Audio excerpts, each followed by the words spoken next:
Katulad ng isang paglalakbay sa isang mahabang daan, ang tunay na pag-ibig ay dumadaan sa hamon ng panahon. Di akalain mararamdaman ko muli ang yakap ng panahon habang kumakalabit ang init at sinag ng araw.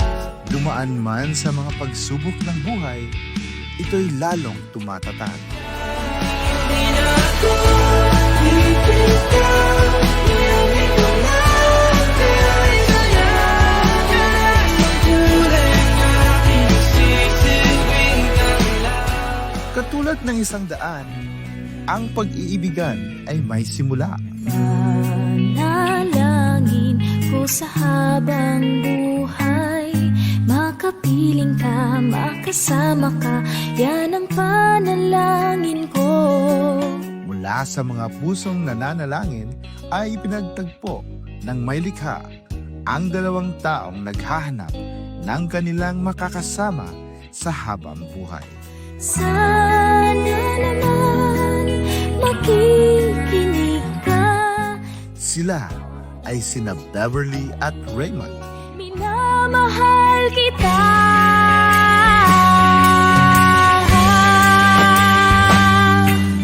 Magkaibang daan man ang pinagbulan, sila'y pinagtagpo at sabay na tinahak ang landas ng kanilang buhay. Sa awitin na to ay sasabay, ikaw lang ang pipiliin, o wala nang iba.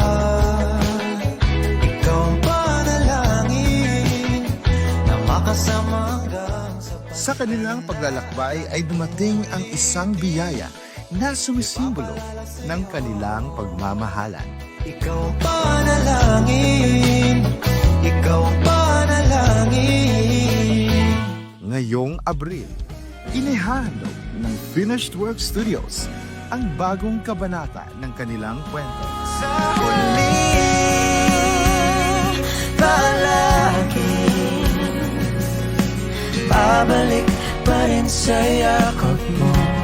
Ang kwento na magpapatunay ng kanilang pag-iibigan. Palagi Ang kwento nila Beverly at Raymond. sa pagdating ng ating pilak at ginto,